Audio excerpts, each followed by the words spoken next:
En quelques minutes seulement, une parole intime a déplacé le centre de gravité du pouvoir, loin des tribunes officielles, des slogans attendus et des démonstrations de force habituelles.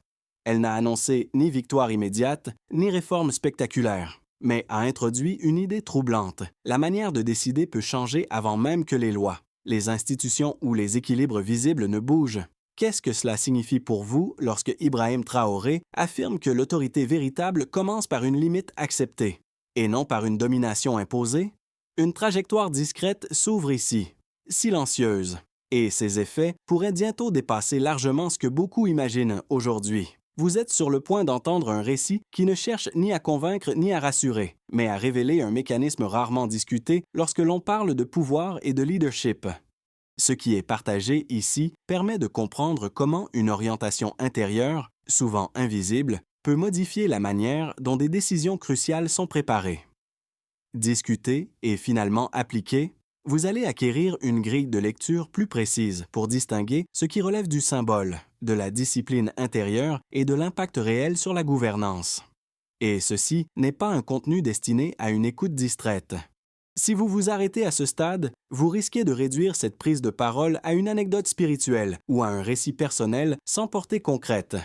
En faisant cela, vous passez à côté de la façon dont certaines décisions deviennent plus lourdes de conséquences, non par la contrainte, mais par l'alignement moral. Continuer, c'est éviter une lecture superficielle et comprendre pourquoi, dans des contextes de crise profonde. Ce type de posture peut transformer silencieusement la dynamique du pouvoir. Ce qui apparaît ici n'est pas une stratégie politique ni une mise en scène calculée, mais le récit d'un basculement intérieur survenu dans un moment de fatigue extrême. Le point décisif n'est pas la vision elle-même, mais le contexte dans lequel elle surgit, après des semaines sans repos. Lorsque la logique, le calcul et les réunions n'apportaient plus aucune clarté, un détail temporel suffit à mesurer l'intensité de cet instant. Tout se produit dans l'intervalle fragile entre l'éveil et le sommeil, là où les défenses tombent et où l'ego ne filtre plus. Pour comprendre la portée de ce moment, il faut revenir brièvement à l'état décrit avant cette expérience. Le discours insiste sur une accumulation, fatigue prolongée, pression constante, décisions engageant la vie, la dignité et l'avenir d'un pays entier. Ce n'est pas la peur spectaculaire qui domine, mais l'usure, une usure silencieuse, quotidienne, dans laquelle la responsabilité cesse d'être abstraite et devient physique. C'est dans ce cadre que Ibrahim Traoré décrit l'apparition non pas comme une rupture violente, mais comme une suspension totale du bruit intérieur. Pourquoi cela devient-il significatif? Parce que le cœur du récit ne porte pas sur une révélation complexe ou une directive politique nouvelle, mais sur une demande minimale, introduire un geste de rappel moral avant chaque réunion décisive. Cette simplicité tranche avec l'attente habituelle de solutions lourdes, institutionnelles ou coercitives. Elle révèle une tension fondamentale entre la complexité des crises traversées et la modestie de la réponse proposée. Les premiers affectés par ce basculement ne sont ni les institutions ni l'opinion publique, mais le décideur lui-même. Le discours décrit une transformation interne immédiate, ralentissement du rythme, diminution de la posture défensive, réorientation de l'autorité vers le service plutôt que vers la domination. À ce stade, aucune annonce n'est faite. Aucun changement formel n'est proclamé. Tout se joue dans l'espace discret où se forment les décisions, avant même qu'elles n'atteignent le débat public. Ce décalage entre l'invisibilité du geste et la gravité des responsabilités explique pourquoi ce moment mérite attention. Il marque le point où la question du pouvoir cesse d'être uniquement institutionnelle pour devenir profondément morale. À ce stade du récit, une figure commence à jouer un rôle de repère, non comme héros spectaculaire, mais comme point d'orientation permettant de lire ce qui se transforme réellement. Le guide ici n'est pas un expert extérieur ni une institution, mais le décideur lui-même, observant ses propres réactions au cœur du processus. En décrivant avec précision ce qui se modifie dans l'espace fermé des réunions, Ibrahim Traoré devient le témoin direct d'un changement qui précède toute traduction politique visible. Cette position lui confère une crédibilité particulière. Il parle depuis l'intérieur du mécanisme, là où naissent les décisions avant qu'elles ne soient injustifiées. Un premier impact apparaît très tôt, dès la réunion qui suit l'expérience décrite, avant même l'ouverture des dossiers et l'affrontement des positions. Un temps de pause s'installe. Ce ralentissement n'est pas décoratif, il modifie la posture intérieure. réduit la tension compétitive et transforme la dynamique d'écoute. Le récit souligne que cette inflexion n'affaiblit pas l'autorité, mais la rend plus précise, moins réactive, plus consciente de ses conséquences. Un second impact confirme qu'il ne s'agit pas d'un cas isolé. À mesure que ce rituel se répète, les échanges évoluent de façon subtile mais constante. Les interruptions diminuent, les silences cessent d'être inconfortables et les engagements pris en fin de réunion gagnent en solidité. Ce changement n'est ni proclamé ni analysé publiquement, mais il devient perceptible par ses effets cumulés sur l'exécution des décisions. Ce qui se joue ici dépasse la psychologie individuelle. La répétition d'un geste minimal crée une norme implicite qui redéfinit l'atmosphère collective. Elle rappelle que l'autorité ne se manifeste pas seulement par la rapidité ou la fermeté, mais aussi par la capacité à instaurer un cadre où la responsabilité prime sur la domination. Et à partir de ce moment précis, la question n'est plus seulement spirituelle, elle devient structurelle. Tout commence sans annonce officielle, sans communiqué, sans mise en scène. Un geste discret ouvre une réunion, puis une autre, puis encore une autre. Au départ, presque rien ne semble changer. Les mêmes dossiers circulent, les mêmes tensions existent, les mêmes urgences pèsent. Puis, progressivement, la séquence s'enclenche. D'abord, l'activation. Le rythme habituel est rompu. Avant, tout allait vite, trop vite. Les réunions démarraient dans l'urgence. Les positions se cristallisaient immédiatement. Les décisions cherchaient surtout à trancher. Désormais, quelques secondes s'interposent. Elles ne résolvent rien à elles seules, mais elles déplacent le point de départ. Ce n'est plus l'instinct de contrôle qui ouvre la discussion, mais une forme d'attention. Ce décalage initial suffit à faire glisser l'ensemble du processus. Ensuite vient la montée en tension. Les échanges continuent, parfois vifs, parfois conflictuels. Les désaccords ne disparaissent pas. Au contraire, ils deviennent plus visibles, mais la manière de les porter change. Les interruptions se raréfient. Les arguments sont posés avant d'être défendus. La pression ne s'exerce plus uniquement sur le résultat final, mais sur la cohérence du chemin qui y mène. Dans cet espace, Ibrahim Traoré observe que la domination verbale perd de son efficacité, tandis que la clarté gagne du terrain, puis survient le cœur du basculement. Les décisions prises cessent d'être perçues comme de simples conclusions de réunion. Elles deviennent des engagements. Ce changement est crucial, là où, auparavant, certaines résolutions se diluaient dès la sortie de la salle. Elles commencent maintenant à produire des effets concrets, non par crainte de sanctions, mais parce que le cadre a modifié la relation à la responsabilité. Dire oui ou non retrouve un poids réel. La phase suivante est celle des répliques. Rien n'explose, rien ne s'effondre, mais les comportements s'ajustent. Les justifications rapides deviennent plus difficiles. Les compromis de façade sont moins tolérés. Les décisions imparfaites existent toujours, mais elles sont assumées plus clairement. Cette évolution n'est jamais annoncée comme une réforme. Elle se manifeste par une accumulation de petits écarts par rapport à l'ancien fonctionnement. À mesure que ce cycle se répète, un effet durable apparaît. Les réunions cessent d'être des scènes de performance. Elles deviennent des lieux de délibération. Le temps gagné n'est pas celui de la vitesse, mais celui de l'exécution. Moins de décisions sont remises en cause après coup. Moins d'énergie est perdue à réparer ce qui a été décidé trop vite. Le système ne devient pas plus simple, mais il devient plus stable. Ce qui frappe dans cette séquence, c'est l'absence de rupture spectaculaire. Aucun moment précis ne permet de dire « tout a changé ici ». Et pourtant, après plusieurs cycles, le constat s'impose. Le point d'équilibre s'est déplacé, le pouvoir n'a pas disparu, il s'est redéfini. À partir de là, le récit quitte le terrain de l'expérience individuelle pour entrer dans celui des conséquences mesurables. À ce stade, il devient nécessaire de quitter le registre du ressenti pour entrer dans celui des éléments vérifiables, non pas pour transformer ce récit en démonstration technique, mais pour mesurer si ce qui est décrit produit réellement des écarts observables.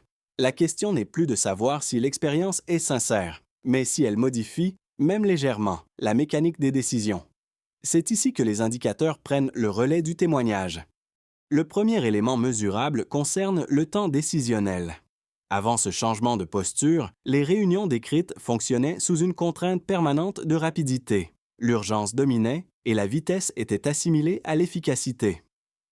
Après l'introduction systématique de ce moment de pause, un décalage apparaît. Quelques secondes sont volontairement ajoutées au début de chaque réunion clé.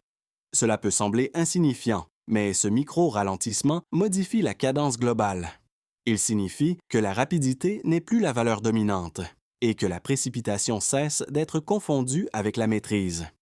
Le deuxième indicateur concerne la qualité de l'exécution. Le discours insiste sur un point précis, les décisions ne valent que si elles sont réellement appliquées. Avant, certaines résolutions existaient surtout sur le papier. Après, leur taux d'application augmente, non par contrainte hiérarchique accrue, mais parce que les engagements sont mieux compris et plus clairement assumés. Autrement dit, le coût de la décision se déplace.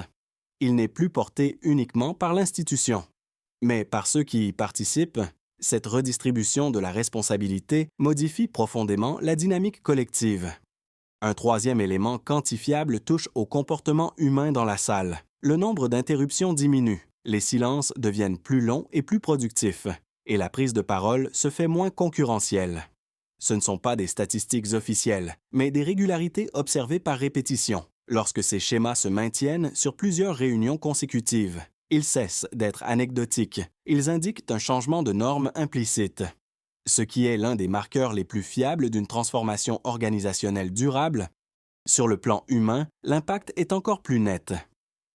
La fatigue décisionnelle, omniprésente dans les contextes de crise, se manifeste habituellement par des réactions excessives, des justifications rapides et une tolérance accrue à des compromis fragiles, en réintroduisant une référence morale explicite, même minimale. Ibrahim Traoré décrit une réduction de cette fatigue. Les décisions ne deviennent pas plus faciles, mais elles deviennent plus supportables, car elles sont prises dans un cadre où la conscience est sollicitée avant la stratégie. Enfin, l'effet cumulatif de ces indicateurs révèle un point central, la stabilité. Les systèmes ne se dégradent pas toujours par des erreurs spectaculaires, mais par une accumulation de décisions légères, en ralentissant légèrement le processus, en renforçant l'engagement et en rééquilibrant la responsabilité. Le mécanisme gagne en cohérence. Ce gain n'est pas immédiat, mais il devient visible dans la durée. Ces éléments ne prouvent pas une transformation miraculeuse. Ils montrent autre chose, plus rare et souvent sous-estimé, qu'un ajustement moral discret peut produire des écarts mesurables dans la manière dont le pouvoir s'exerce. Et c'est précisément ce constat qui oblige à poursuivre l'analyse au-delà des impressions initiales. Il existe naturellement des lectures critiques de ce type de récit, et les ignorer affaiblirait l'analyse au lieu de la renforcer. Certains observateurs avancent d'abord un argument solide, une transformation intérieure. Aussi sincère soit-elle, ne suffit pas à modifier des structures politiques complexes. Selon cette lecture, les systèmes de décision sont façonnés par des rapports de force, des contraintes institutionnelles et des intérêts matériels qui dépassent largement la disposition morale d'un individu. Dans cette perspective, l'expérience décrite relèverait davantage du domaine personnel que d'un levier réel de gouvernance. Cet argument mérite d'être pris au sérieux. Il est vrai qu'aucun geste symbolique ne peut, à lui seul, résoudre des crises sécuritaires, économiques ou sociales. Toutefois, cette critique omet un point essentiel. Le récit ne prétend jamais remplacer les institutions par la spiritualité. Il décrit un ajustement préalable, en amont des décisions, là où se forment les arbitrages. Autrement dit, il ne s'agit pas d'opposer morale et structure, mais de montrer comment la posture du décideur influence la manière dont ces structures sont mobilisées. Un second argument opposé affirme que ce type de témoignage comporte un risque de confusion entre convictions personnelles et espace public. Certains craignent qu'une référence morale explicite, même présentée comme non coercitive, puisse fragiliser la neutralité de la décision collective ou exclure implicitement ceux qui ne partagent pas la même sensibilité. Là encore, la critique est légitime dans de nombreux contextes. Pourtant, le texte lui-même apporte un contrepoint clair. L'expérience n'est jamais imposée comme norme collective ni présentée comme obligation. Elle est décrite comme un rappel adressé d'abord aux leaders, avant toute projection vers les autres. La frontière est importante. Il ne s'agit pas de sacraliser le pouvoir, mais de le restreindre intérieurement. Cette distinction réduit précisément le risque d'instrumentalisation dénoncé par les critiques. Enfin, certains soutiennent que les effets observés pourraient s'expliquer sans référence morale, par de simples techniques de management, ralentir le rythme, instaurer des pauses, favoriser l'écoute. Cette lecture est pertinente, mais incomplète. Elle explique le comment, pas le pourquoi. Ce que le récit met en lumière, c'est la source de cette discipline, ce qui la rend durable et non circonstancielle. En confrontant ces points de vue, une conclusion s'impose. La question centrale n'est pas de savoir si l'on adhère au récit, mais de reconnaître qu'il révèle un angle souvent négligé du pouvoir. Celui de l'autolimitation consciente, c'est là que le débat devient réellement fécond. Et soudain, le centre de gravité bascule. Ce moment marque une rupture nette, non parce qu'un événement spectaculaire survient, mais parce que le récit change d'échelle. Jusqu'ici, tout pouvait encore être lu comme une discipline personnelle, confinée à l'intime. À partir de là, une autre lecture s'impose. Ce qui est décrit commence à produire des effets qui dépassent l'individu et touchent la structure même du pouvoir. Le geste cesse d'être un simple rappel intérieur. Il devient un point d'appui qui reconfigure l'espace collectif de décision. Le révélateur tient dans un détail souvent négligé. Lorsque le cadre change durablement, les acteurs n'ont plus besoin d'instructions explicites pour s'ajuster. Ils anticipent. Ils modifient leur comportement avant même que la règle soit formulée. C'est précisément ce que suggère la répétition décrite. Les participants entrent dans la salle déjà préparés à un autre type d'échange. La norme s'est déplacée sans avoir été proclamée. C'est ici que Ibrahim Traoré n'apparaît plus seulement comme le porteur d'une expérience singulière, mais comme le catalyseur involontaire d'un changement de rythme institutionnel. Le pouvoir ne s'exerce plus uniquement par la décision finale, mais par la façon dont le chemin vers cette décision est balisé. Cette prise de conscience ouvre une seconde couche d'analyse. Car si un simple ajustement en amont peut modifier l'ensemble du processus, alors la question n'est plus de savoir ce qui a été décidé, mais comment les décisions continueront d'être prises à l'avenir. Et à partir de ce point précis, ce que l'on croyait marginal devient central. À partir de ce basculement, les conséquences cessent d'être abstraites et commencent à se manifester dans des domaines très concrets. Ce qui était auparavant cantonné à l'espace fermé des réunions produit désormais des effets perceptibles. Différencié selon les acteurs concernés, le changement ne se lie pas dans un événement unique, mais dans une série d'ajustements qui touchent progressivement l'ensemble du système.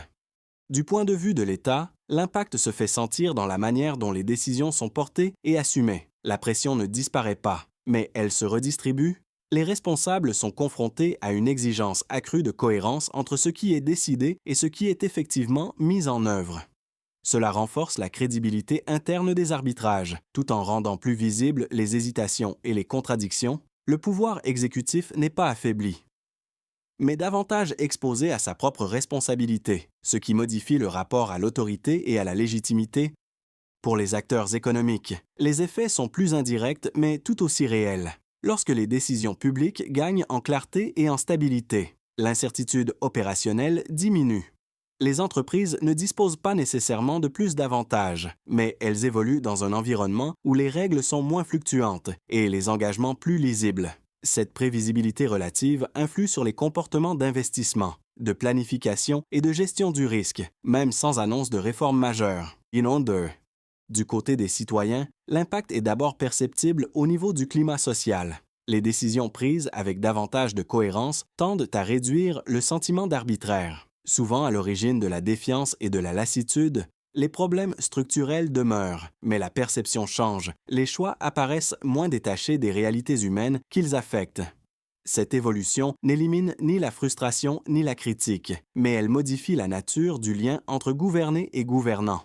À l'échelle régionale et internationale, ces ajustements prennent une autre dimension, dans un contexte marqué par l'instabilité et la méfiance. Toute variation dans la manière d'exercer le pouvoir est observée avec attention. Les partenaires extérieurs scrutent non seulement les décisions finales, mais aussi la cohérence du processus qui y mène. Le positionnement d'un dirigeant comme Ibrahim Traoré, mettant en avant une discipline intérieure plutôt qu'une démonstration de force, introduit une tonalité différente dans les relations diplomatiques et les équilibres régionaux. Au total, ces conséquences dessinent un paysage où aucun acteur n'est totalement épargné par le changement de cadre. L'État, l'économie, la société et l'environnement régional se trouvent tous affectés, à des degrés divers, par une modification apparemment minime du processus décisionnel.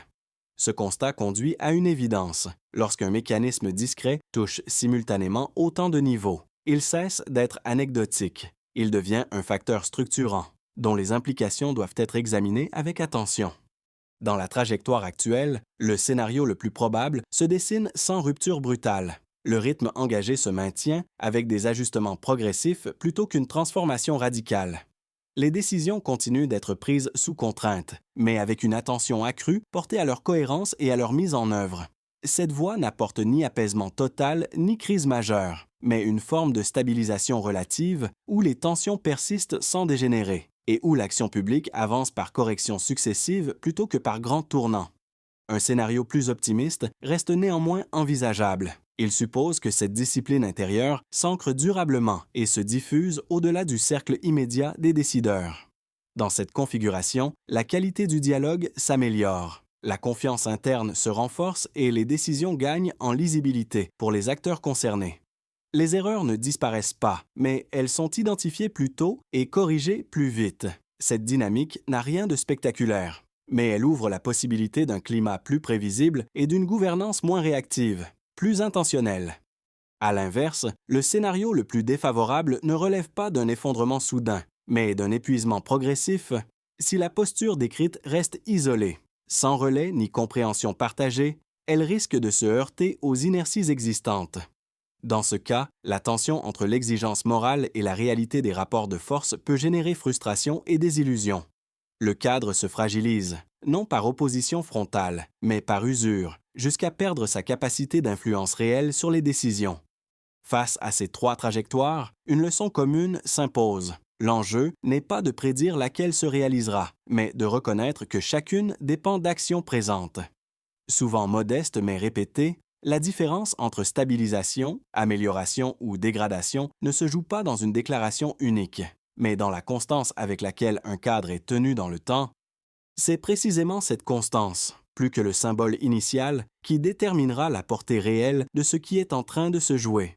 Après avoir parcouru les mécanismes, les conséquences et les trajectoires possibles, une question s'impose naturellement. Qu'est-ce que tout cela change pour vous? Ici et maintenant, en tant que personne qui observe, travaille, décide ou subit indirectement ces dynamiques, ce récit ne reste pas au niveau des institutions ou des dirigeants. Il redescend vers celles et ceux qui vivent dans l'ombre des décisions prises ailleurs, souvent sans y avoir accès. Pour les personnes qui suivent de près l'actualité politique et les enjeux de gouvernance, cette séquence offre d'abord un avantage clair, celui de la compréhension. Comprendre comment une décision se forme permet de mieux anticiper ses effets, mais aussi ses limites. Cette lucidité n'élimine pas l'incertitude, mais elle réduit les illusions. Elle invite à rester attentif aux signaux faibles, aux changements de ton, aux ajustements discrets qui précèdent souvent les virages plus visibles.